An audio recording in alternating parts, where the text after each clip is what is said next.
All right, thanks for joining us. I'm Ernest Lunning with Colorado Politics, here today with Joshua Griffin, one of the Republicans running to be Colorado's next governor. He's going to be answering questions prepared by AARP Colorado.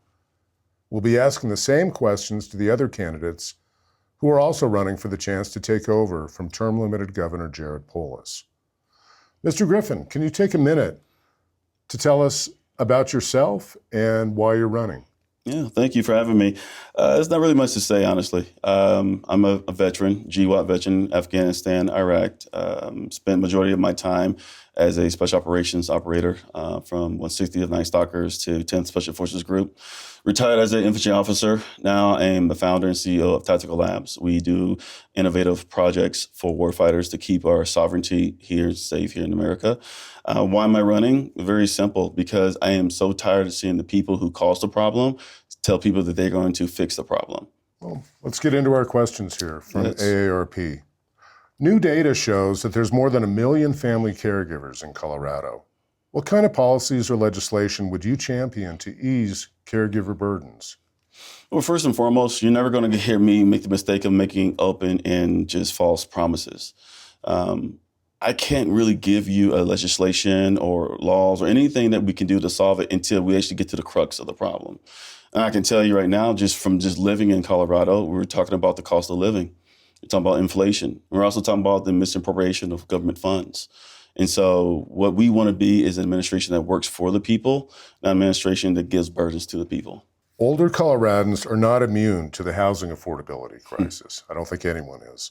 What policy solutions will you seek to help Coloradans age 50 and older find and keep affordable housing?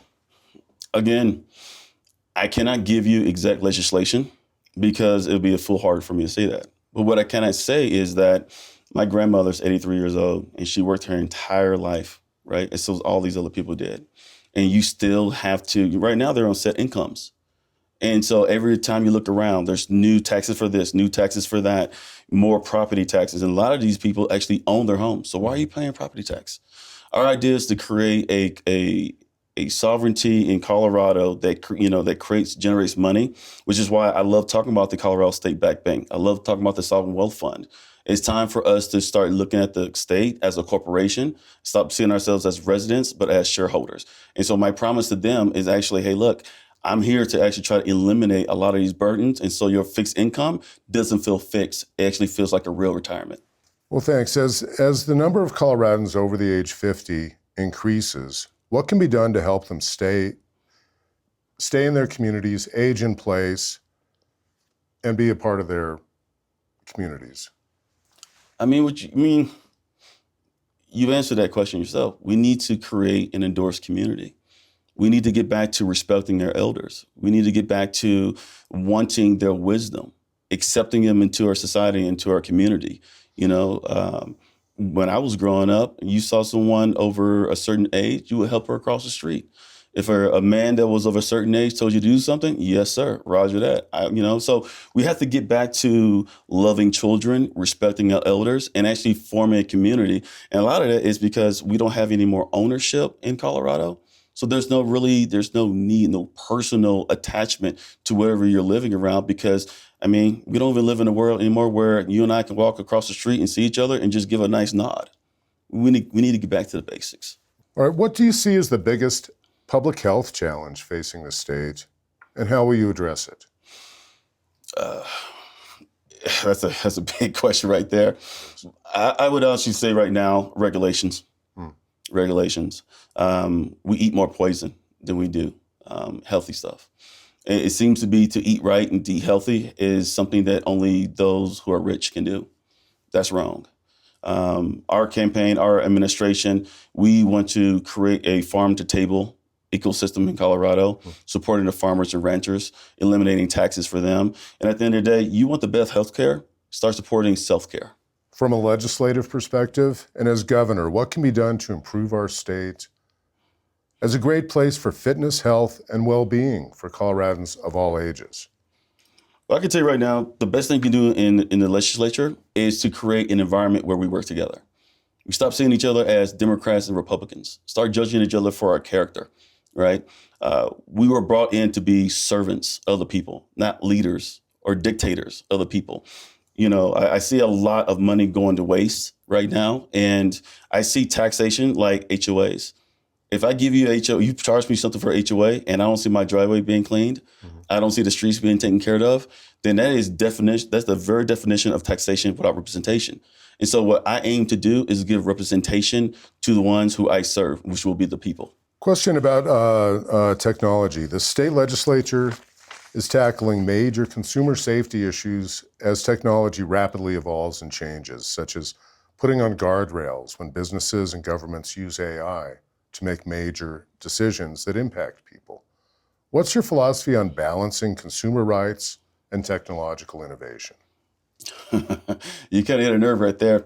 It really kills me how in our government, both state and federal, we're willing to bail out corporations, but not the person that's actually working to keep this country what it is. As far as guardrails, we have an idea of bringing in corporations for distribution. We're the centermost point of the union. Why can't we bring in responsible companies or corporations, waive taxations as long as they pay over a certain standard of living? It's so they keep the people right, treat the people right, and then we'll do it. Our job is people first, because I would rather have a Colorado that is 90%, 99% 1099s than having them W-2s. We is for the people, by the people. All right, groups like AARP consistently hear from members that rising utility costs pose affordability challenges for Coloradans on a fixed income. Additionally, inadequate heating and cooling can cause significant health risks for older Coloradans.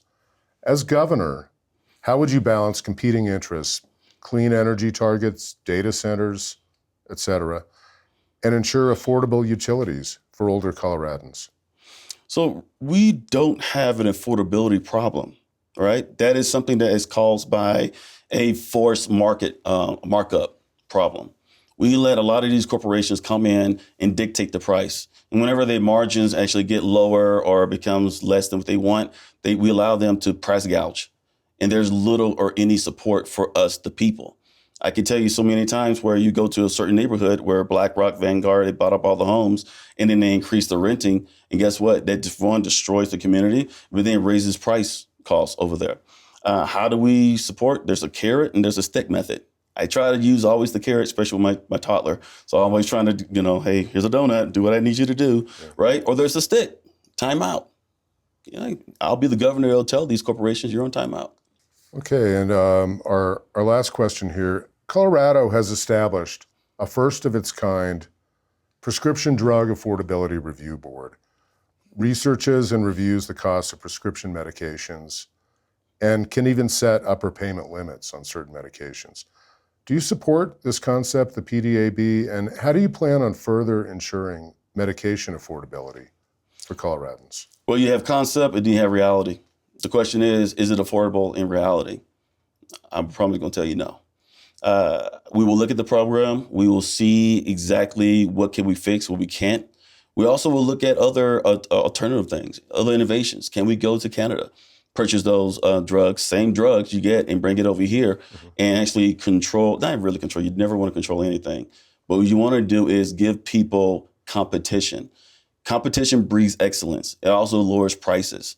So that's what we want to do to the Colorado and the people is come up with solutions with sustainability instead of giving them promises that doesn't equal anything. The Bible calls that deferred hope, which is probably one of the worst things you could ever give someone. Well, thank you. And that's our questions. Thank you for joining us. And thank you. Please check out our interviews with the other candidates for governor and candidates running in the 8th Congressional District on coloradopolitics.com and at AARP Colorado. Thanks for watching.